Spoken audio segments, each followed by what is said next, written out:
Una pregunta, ¿cuántas veces habéis escuchado esto? La Biblia es muy violenta. La Biblia dice cosas horribles. Desde luego eso es una afirmación que se lanza desde la ignorancia. Dejadme explicar lo que todos ellos no logran entender, y para demostrar que lo que dicen no es verdad voy a utilizar uno de los ejemplos a priori más difíciles de defender. Sí, el libro de Jueces. Pero primero debemos de aclarar que los textos del Antiguo Testamento pertenecen ya a una época muy antigua, donde imperaban otras lógicas radicalmente distintas a las de nuestra era. Sin duda alguna el discernimiento nos tiene que llevar a entender que estos libros fueron la palabra de Dios dada a seres humanos pertenecientes a un mundo que afortunadamente para nosotros no tenía nada que ver con los tiempos modernos. Dios es perfecto, su perfección no es sesgada, y el Señor es a la vez el mismo Dios del amor, la justicia y el perdón, que el creador de nuestro crudo mundo material, donde hay cebras que deben de huir del león, y a la vez está el felino que tiene que cazar para comer, o donde también están los roedores que canibalizan devorando a sus crías con tal de sobrevivir. Sí, en efecto Jesús nos dio las mayores enseñanzas de amor y paz que han sido dichas jamás. El Antiguo Testamento, si uno lo lee detenidamente, verá que aún con toda su dureza sigue mostrándonos la verdad de Dios como alguien compasivo, y que siempre tuerce su ayuda a favor de los desfavorecidos y los más humildes. Pero Dios también es el que ha creado las salvajes leyes de la naturaleza. Por ejemplo, ahora mismo mientras escribo estas palabras, hay literalmente una lagartija en el techo de mi cocina que se ha comido una polilla. La ha atrapado con su boca y la ha masticado viva. Dentro de la naturaleza carnal de ese reptil es normal que corra hacia una polilla y se la coma. Pero si yo o alguno de vosotros, siendo seres humanos, hiciéramos lo mismo y por ejemplo corriéramos a atrapar una paloma para devorarla viva,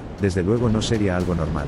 Porque una lagartija y un ser humano experimentamos contextos muy distintos. Eso está claro, creo que todos lo podemos entender. Y si nosotros somos capaces de hacerlo, Dios, que es la misma fuente de la sabiduría y el discernimiento, lo puede hacer perfectamente. Él nos juzga a cada uno acorde a nuestra naturaleza, Él se adapta a cada uno según el contexto en el que lo ha creado. Resumido, del mismo modo que tú no le hablas igual a tu hermano que a tu perro, porque sabes que no puedes usar con los dos las mismas palabras, ni el mismo tono, ni mucho menos pedirles que hagan lo mismo. Dios tampoco le hablaba igual a un tipo de las cavernas, que a un tipo de la Edad Antigua, que a un tipo de la Edad Media, que a un rey de la corte, que a un hombre del Antiguo Oeste que tenía que defender su casa de 1000 peligros, o en el presente, no juzga igual a alguien que ha nacido en la paz como puede ser nacer en la Barcelona del siglo XXI, que a un ser humano que lo ha hecho en medio de un conflicto armado de alguna región mucho más difícil, y donde tiene que enfrentarse a realidades a las que el otro jamás tendrá que hacerlo. Dios no tiene un comportamiento limitado a una sola forma de actuar, no es un robot atrapado en un tipo de programación concreta ni está encapsulado en una manera de ser predeterminada. Recordemos que nada lo ha creado a Él, sino que Él lo ha creado todo, por lo que Dios está vivo, nos conoce a todos y nos trata individualmente a cada uno de nosotros, igual que tú tratas a cada persona de manera personal,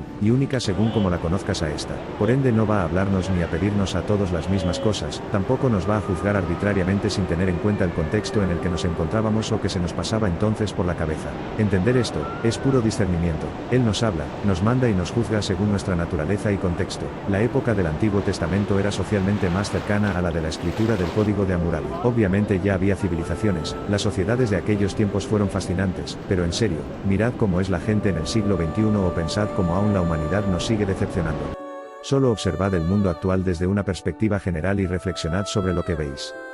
Después no nos vayamos aún al mundo antiguo, sino que también mirad primero cómo era la Edad Media, la clase de burros que éramos, las barbaridades que hacíamos y el burdo comportamiento por el que nos regíamos. Era una salvajada. Ahora sí pensad en cómo serían los seres humanos en los tiempos del Antiguo Testamento. Si aún siglos después durante los sucesos del Nuevo Testamento crucificaban a la gente, las lapidaban y las lanzaban a los fosos de los leones. Porque por haber, no había absolutamente nada parecido a lo que tenemos ahora. Esa gente y durante los siguientes milenios se mataban por mirarse mal o por cualquier otra estupidez del estilo. Igual que ahora un anciano del campo de toda la vida no tiene pudor en coger y matar a una gallina mientras que alguien como yo, hijo de la ciudad, sería completamente incapaz de hacerlo. No tengáis ninguna duda de que a las gentes de los tiempos de Moisés no les temblaba para nada el pulso a la hora de hacer absolutas atrocidades. Un grupo de personas de aquellos tiempos eran como una jauría de perros, completamente burdos, básicos y carentes de muchas nociones. Como digo, pese a cualquier formato de civilización que tuvieran, en su comportamiento y modo de ser seguían siendo mucho más parecidos a los animales. Solo como ejemplo, si miramos fríamente a David y Goliat, es un hombre solucionando un problema con los filisteos a base de pegarle una pedrada a otro. Eso es a lo que me refiero. La pedrada en la cabeza de Goliat define muy bien el mundo donde transcurre el Antiguo Testamento, por lo que el progreso lo fue sin duda las estrictas leyes, con los duros castigos que se aplicaban, que en aquellos tiempos buscaban establecer el orden civilizador con tal de avanzar históricamente y seguir construyendo las sociedades humanas. Por eso se entiende perfectamente que Dios le diera a Moisés la ley de Talión y no la Carta de los Derechos Humanos, pues simplemente jamás hubieran sido capaces de entenderla. Para todos aquellos que usan el el Antiguo Testamento para argumentar contra Dios, o incluso negar su existencia o la validez de la Biblia, porque todos sabemos que están ahí intentando deslegitimar lo religioso. Yo os digo, imaginad una jauría de perros a la que queréis aplicar unas normas, y no se os ocurre peor idea que coger el código legal de vuestro país o el que más os guste e intentar hacer que esos perros lo acojan, lo entiendan y encima se rijan por él. Es simplemente ridículo. Hasta el ser humano más tonto tiene la cabeza suficiente para no intentar enseñar el código legal a una jauría de perros, y mucho menos para que encima después espere que éste les sirva a ellos en su convivencia. Es la mayor de todas las estupideces. Y aun con ello, si tuvieras que imponer unas normas sobre dicha jauría de perros, obviamente han de ser normas que ellos puedan entender y saber aplicar. Claro, ¿cómo las harías? Ya te lo digo yo, sencillamente te irías al reglamento más básico: amarte, respetarte y obedecerte a ti, su dueño, no morderse entre ellos, no comer del plato del otro, no mear en el árbol donde mea el prójimo o no morder los cojines, entre otras cosas del estilo. Esas son las clases de leyes que les darías, y las que como jauría de perros que son, aun desobedeciéndote muchísimas veces, aun costándoles a veces entenderlas, trabajando con ellos si pudieras llegar a transmitírselas de un modo que un perro las entienda y hacérselas cumplir. Y Dios, que es infinitamente más sabio que nosotros, así lo hizo también con aquellas gentes del Antiguo Testamento. Del mismo modo, bajo esta lógica, es que se entiende que Dios mandara a las tribus a combatir una y otra vez contra sus pueblos enemigos, sin significar para nada que Dios fuera incongruente, ni mucho menos, sino que como Dios vivo que es nos demuestra ahí su perfecto discernimiento. Del mismo modo que si Dios hubiera escogido a un león en vez de a un hombre no le hablaría como a nosotros, porque el animal no entendería nada y tampoco de nada le serviría. Y como Dios es muy receloso en intervenir directamente, mucho menos en hacernos los deberes, este león no haría nada, no sabría qué hacer, ni mucho menos podría sobrevivir. Así que desde luego Dios no se relacionaría con el león como lo haría contigo, sino que lo haría pidiéndole cosas que le son propias a un león. Ahora vas a cazar para alimentarte, ahora vas a dormir bajo este árbol y ahora como quiero darte una manada, vas a tener que luchar a vida o muerte contra ese otro macho y etcétera. Pues del mismo modo, cogió a aquellas gentes de un tiempo donde todo hombre tenía que pelear y vencer para ver un día más de vida, y con tal de que fructificaran sus planes hacia ese pueblo les mandó sobrevivir haciendo lo propio. Dentro de esta lógica se entienden los libros del Antiguo Testamento, los cuales nos quedan como crónicas sagradas de la gloria de Dios actuando, y también nos sirven para aprender en la materia espiritual, y en la relación del hombre con Dios, pues la Santa Biblia es sabiduría pura, pero desde luego nunca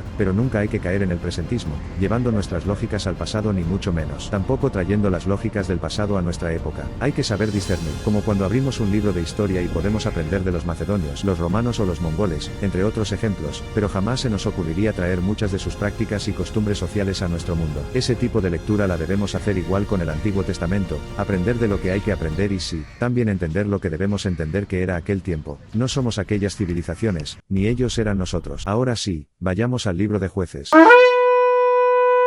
Este empieza tras la toma de la tierra prometida por parte de los israelitas y recapitulando la muerte de Josué, quien había sustituido a Moisés en el mando y los había liderado hasta aquel momento. Todo lo que sucede en Jueces transcurre entre ese primer periodo de Moisés y Josué y la aparición de los reyes, una larga época intermedia donde las tribus al parecer mantenían una suerte de débil confederación, pero donde realmente cada uno hacía lo que le parecía bien, habiendo un auténtico descontrol. Dentro de ese contexto los jueces eran una especie de caciques, jefes tribales que existieron en ese tiempo. Como se ve en el libro, lejos de ser grandes líderes religiosos o políticos, estos jueces muchas veces se nos muestran como personas bastante imperfectas a los que sin embargo en los tiempos de crisis Dios levantó para que liberen al pueblo de sus enemigos. Al principio, tras ponernos en contexto, se nos dice que los años pasaron y que las nuevas generaciones olvidaron lo que Dios había hecho por sus antepasados, por lo que los israelitas se pasan a las prácticas cananeas y rinden culto a sus ídolos, ejemplificados principalmente en el culto a Baal. Esto enfada a Dios, quien levanta a los enemigos de los hijos de Israel y estos sucumben a la opresión, hasta que alzan sus ruegos al Señor y Él les da a un juez para que los lidere. Y una vez liberados, ¿sabéis qué? Vuelven a pasar los años, muere el juez y los israelitas transgreden una vez más las leyes del Señor rindiendo culto a Baal. Y se repite la historia. De hecho casi la totalidad del libro de Jueces, menos el reinado de Abimelec que hay de por medio, el cual también es un desastre y se cuaja con varios asesinatos fratricidas, y el final de todo, que ya será el colapso moral absoluto de la sociedad israelí. Todo el libro es una espiral descendente donde se repite el mismo patrón, en el cual olvidan a Dios, se unen a las prácticas cananeas, hasta que el mal hecho ante los ojos del Señor los lleva a la desgracia, para que entonces Dios levante a un juez que los libere y los devuelva a él, solo con tal de que pronto el pueblo de Israel lo vuelva a olvidar, regrese la desgracia y Dios levante a otro juez, y así una y otra vez, siendo esta una dinámica que se repite en un ciclo de apartarse del Señor, desgracia, regresar al Señor, apartarse del Señor, desgracia, regresar al Señor, apartarse del Señor, desgracia, regresar al Señor. Se nombran muchos pueblos enemigos que son los que atacan a los israelitas, pero estos quedan bien ejemplificados especialmente con los cananeos y aún más específicamente con el culto a Baal, por lo que vamos Vamos a decir que es una dicotomía entre rendir culto a Yahvé, pasarse a rendir culto a Baal, desgracia, volver a Yahvé, irse de nuevo a Baal, desgracia, volver a Yahvé, ir a Baal, desgracia y así una y otra vez. El culto a Yahvé, o sea Dios, y el culto al ídolo de Baal. Como decía, este proceso se da en un descenso hacia la corrupción moral más absoluta, hasta que finalmente llegamos a la última parte del libro, donde se rompe este esquema de alejarse de Dios y regresar a Dios, para ver un pueblo que ya se ha corrompido completamente a Baal, al menos en espíritu y forma de ser. Esto ocurre entre los capítulos finales 17 y 21. Mirad que, esta última parte empieza mostrándonos como un hombre rico hace su propia estatua de Dios, y luego acoge a un levita al que contrata como sacerdote personal. Para colmo, este hombre rico, llamado Micaía, tiene una visión de Dios muy alejada de la realidad, donde ve al Señor como un Dios que le va a traer prosperidad económica y bienes en abundancia, muy similar a los que hoy en día siguen el evangelio de la prosperidad o la ley de la atracción. Todo un despropósito. Entonces llegan los de la tribu de Dan, que literalmente toman por la fuerza todo el territorio donde vivía Micaía, y le roban a este la estatua de Dios y al sacerdote levita, quien se pasa de bando y se va tan campante. Luego en la siguiente parte se nos presenta a un sacerdote levita que tiene una concubina, y bueno, pasan varias cosas muy fuertes que no quiero poner porque de tan horribles que son temo que YouTube las descontextualice, y me quite el vídeo porque no sé cómo funciona la plataforma en este sentido, pero las podéis leer vosotros mismos en Jueces 19, que ya veréis que es de esas historias donde no se salva nadie, y donde todo lo que ocurre es literalmente horrible, pero es que horrible, es de esas historias turbias que superan las expectativas de uno pero que reflejan muy bien hasta qué tal punto se había corrompido para aquel entonces ya la sociedad israelita, a la cual no le quedaba ya ni un atisbo de pudor ni respeto por la ley de Dios. Y estos hechos tan escabrosos de Jueces 19 hacen que los jefes de todas las tribus de Israel menos una se reúnan con sus ejércitos, y le declaran la guerra a la tribu de Benjamín. Esta guerra civil también es una barbaridad. Incluso la paz que se tiende al final del libro también se hace a costa de otra larga lista de absolutas barbaridades. En general, Jueces, desde el comienzo del libro hasta su final, es un sinfín de barbaridades sucedidas una tras otra y de la forma más inhumana. El libro de Jueces no en vano es bien conocido por su dureza, pero es porque es una buena muestra del declive moral que vivía entonces el pueblo de Israel, y lo que aquella sociedad cada vez más apartada de Dios, y de sus leyes era capaz de hacer por sí sola. La crónica está ahí, es la que uno puede entender tan solo leyendo el texto, y en lo personal, aunque durísima, es una historia entretenidísima de leer ya que sus sucesos están muy por encima de los de Juego de Tronos, pues es un pueblo en constante conflicto donde no paran de suceder cosas. Pero en este vídeo vamos a dejar la crónica a un lado, y a centrarnos en las enseñanzas que podemos sacar del libro, pues la Biblia siempre está cargada de una gran cantidad de enseñanzas de las que podemos aprender. Dentro de Jueces encontramos dos posturas contrapuestas. La primera, es la de los devotos de Yahvé, que son los que debían regirse por la ley de Dios, no transgredir los principios morales, ser temerosos a incumplir todo esto, mantener una fe viva y adorar a Dios. Mientras que los segundos son principalmente los que rinden culto al ídolo Baal, los opuestos a los devotos, que seguir a Baal venía marcado por una fuerte corrupción moral, la transgresión de toda ley divina, natural y ética, así como darse a los vicios y a los impulsos. Como veis, no estamos tan solo frente a unos pueblos enemistados, eso es la crónica, esa es la simple lectura principal, que también está ahí y que es correcta, pero yendo a las enseñanzas, en este caso devotos y Baales son directamente el ejemplo de dos modelos contrapuestos. El primer camino es el de los que son siervos de Dios y anteponen el alma a la carne,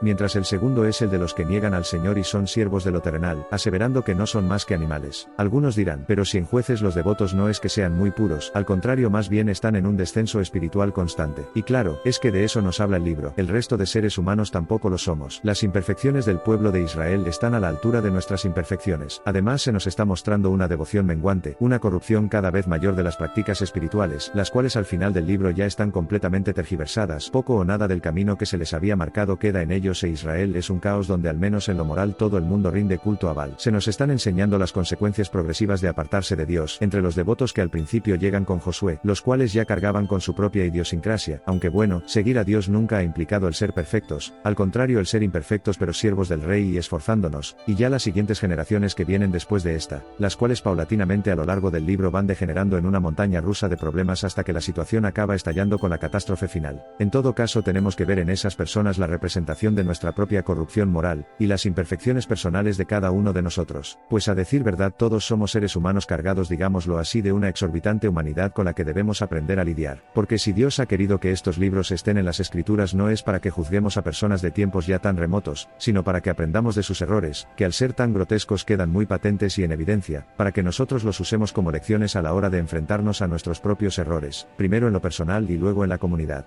Y como se dice en Jueces 2, Dios deja ahí a los Baales para tentar a los devotos y poner a prueba su fe, cosa que estos logran, ya que como hemos visto, repetidamente los devotos terminan por ceder ante las tentaciones, y dejar los mandatos de Dios para practicar el camino de los cananeos, donde todo valía y todo se podía hacer desde el más puro libertinaje. Y como pasa en la vida real, al principio todo son risas, parece que no ocurre nada ya que Dios guarda silencio, mas ese camino termina por llevar inevitablemente a la tragedia. Pues sin Dios no hay pudor, miradlo objetivamente, desde el punto de vista ateo, llevado al límite según ellos cada uno de nosotros solo somos un pedazo de carne parido que no le debe nada a nadie, que tiene el tiempo justo que le dé la fortuna para existir, para hacer todo lo que pueda hacer en ese periodo, y que después no va a tener que rendir absolutamente ninguna cuenta con nadie. Y sí, hay ateos de muy buen corazón, claro, pero el ser humano es ser humano, justamente ahí es en la parte donde somos animales, y este pensamiento extendido por la gran mayoría de la sociedad solo lleva al desastre, o sea a la tragedia, mientras el camino que nos marca Dios es más comedido, inmensamente sabio, el cual nos priva del libertinaje, y nos pone a la vez obligaciones sobre nuestras espaldas. A algunos les puede parecer menos divertido, claro, con eso juega la tentación para empujarnos a lo terrenal, pero miradlo así, hay dos niños, uno de los dos nunca tiene a sus padres encima ni le mandan nada, por lo que es como un crío con la casa perpetuamente sola, y eso es lo más divertido del mundo, hace lo que le da la gana, juega con el balón dentro, pinta las paredes, no hace los deberes, cena chocolatinas y bollería, no se lava los dientes y ve videos hasta altas horas de la madrugada, mientras el otro niño a veces le mira con envidia, puede que muchas veces le gustaría poder hacer todas las cosas que hace el primer niño, pues son muy divertidas, pero no puede porque él sí tiene un padre encima, este padre le pone normas, le dice no puedes hacer esto o si puedes hacer lo otro pero hazlo así, le obliga a cumplir con sus estudios, a la hora de cenar le pone también verduras en el plato, y le deja tomarse una sola chocolatina de postre, luego le dice que se lave los dientes, y aunque lo deja estar un rato viendo la tele lo manda a dormir a su hora porque al día siguiente tiene que ir al colegio. Si le preguntamos a un niño cuál de los dos críos es el más afortunado seguramente nos dirá que el primer niño, ya que hacer lo que te da la gana suena más divertido. Pero si le preguntamos a un adulto de verdad, todos nosotros sabemos que el que realmente está bien cuidado es el niño con el padre. Pues los ateos son el primer niño, y el mundo terrenal es la casa sola, y los creyentes somos el segundo niño con nuestro padre. Y sí, repito, siendo niño tener la casa sola es lo más divertido que existe. El camino cananeo puede parecer muy tentador como se lo parecía a los devotos en el Antiguo Testamento, pero como decía, aunque al principio todos sean risas, tarde o temprano surgen las consecuencias. Si juegas con el balón dentro vas a romper algo, si pintas las paredes vas a destrozar toda la casa, si no haces los deberes vas a suspender, si solo cenas chocolatinas vas a enfermar, si no te lavas los dientes vas a tener caries, y si no te vas a dormir pronto al día siguiente llegarás tarde. Las reglas de un buen padre siempre tienen sentido, pues están hechas con amor. El camino que nos marca Dios son eso: no hagas esto porque sucederá esto, haz esto porque si no te sucederá lo otro, cumple con esto, haz esto así y lo otro asa, o sea, juega, sí, pero hazlo donde y cuando debes, haz tus deberes, no te pases con el chocolate, cena verduras, lávate los dientes y vete a dormir pronto. Devotos y Baales aquí por ende son dos caminos que sirven como ejemplo universal a todos los pueblos de la tierra y a cada uno de nosotros. Las dos pastillas de Matrix, los que están despiertos a la verdad de Dios y los que yacen dormidos en el engaño de lo material. Y nosotros debemos elegir entre creer en Dios y hacer el bien ante sus ojos o negarle y desobedecerle alejándonos de él.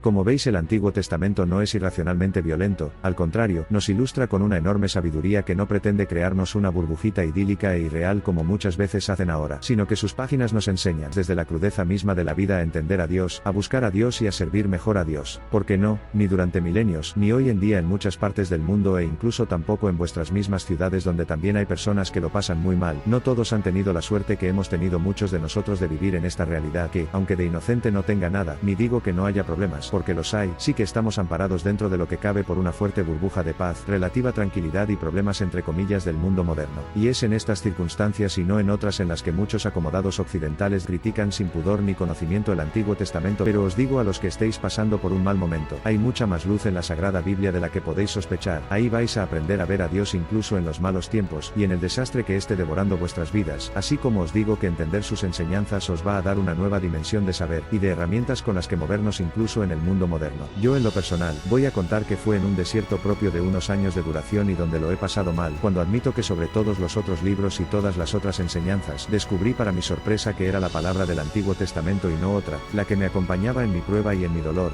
a la que me aferraba como un salvavidas en la tormenta, y cuando la desesperación y las lágrimas me superaban era el Antiguo Testamento al que acudía corriendo para abrirlo y leer. ¿Y sabéis qué? Después de aquello he conocido a personas, pero en especial una con la que hablé, que tenía una vida 1000 veces más dura que la mía, y ¿sabéis qué me dijo al hablar conmigo? Que lo único que le rezaba a Dios era tener, sí, exactamente la misma situación por la que yo lloraba en mi desierto personal, porque su tormenta era tan grande, que en comparación mi desierto era un oasis de prados verdes y vientos mansos. ¿Y cuántas veces yo había maldecido mi vida? ¿Cuántas veces le había preguntado a Dios por qué me hacía cruzar ese desierto, a la par que encontraba el consuelo y la sabiduría de Dios en el Antiguo Testamento? Y ahí estaba ese hombre en la otra punta del mundo, pedía a Dios exactamente lo mismo por lo que yo le recriminaba y sufría. Y si para mí había sido tan necesario el Antiguo Testamento, ¿cuánto más lo necesitaba ese hombre en su cruda realidad? Porque debemos entender que lo nuestro es una rareza en la historia, y que es una rareza en general en nuestro mundo, y que son más, muchos más, los seres humanos que al nacer y vivir se encuentran en una realidad muchísimo más difícil y cruel que la que tenemos nosotros los hijos del occidente, ya no tan próspero, pero sí confortable y moderno en el que nos encontramos ahora, donde muchos no saben ni leer esto ni saben tener empatía por todos aquellos seres humanos que sufren otras realidades. Y en el caso del Antiguo Testamento, no es un texto exclusivamente pensado para nosotros, pues el Señor da el pan al hambriento, es para dárselo a los que sufren y luchan por sobrevivir, para que, desde sus realidades crudas y brutales, entre tanto dolor, tanta barbaridad y tanta injusticia, puedan ellos aprender, entender y acogerse a la luz del Señor. Pero no os equivoquéis, sus lecciones, que desde luego, como ya he dicho, que no las lógicas de esa época, pues gracias a Dios estamos en otro contexto, aunque estén narradas en un mundo más difícil que el nuestro y puede que extraño para nosotros, ya os digo yo que siguen siendo lecciones completamente válidas y necesarias, porque de verdad que solo hace falta mirar la tele, las redes sociales o a nuestro alrededor para ver que en nuestra civilización, las nuevas generaciones han olvidado al Señor, se han abandonado a las prácticas cananeas, han seguido el camino de Baal, y nos encontramos ahora en un vertiginoso descenso moral, que desde luego al ritmo que vamos en algún momento del futuro va a culminar llevándonos, como ya nos advierte el Antiguo Testamento, al colapso absoluto de nuestra sociedad. Y es entonces, cuando estemos hundidos y hayamos perdido tanto, que las nuevas generaciones que nazcan ahí entre las ruinas de la mierda de mundo que les vamos a dejar, cuando en su gran mayoría volverán a abrir el Antiguo Testamento, y a usarlo como luz entre sus tinieblas y como sabiduría en la ignorancia, mientras se tiraran de los pelos porque sus antepasados, o sea nosotros, fuimos tan, pero tan obtusos de no aprender una lección que ya se nos había dado cuando la humanidad iba en pañales. Porque saber la Santa Biblia es como saber el ABC, un conocimiento básico y vital para existir. Y a los que intentéis atacarla, desprestigiarla o deslegitimarla, os digo que la Santa Biblia no tiene la culpa de vuestra ignorancia, al contrario, es la perfecta cura ella y la respuesta al vacío que sentís en lo profundo de vuestros corazones. Pues, aunque no lo sepáis, el hambre que sentís no lo vais a saciar nunca con el pan de la tierra, que se digiere y se expulsa como nuestra carne, que también será digerida y expulsada por los gusanos.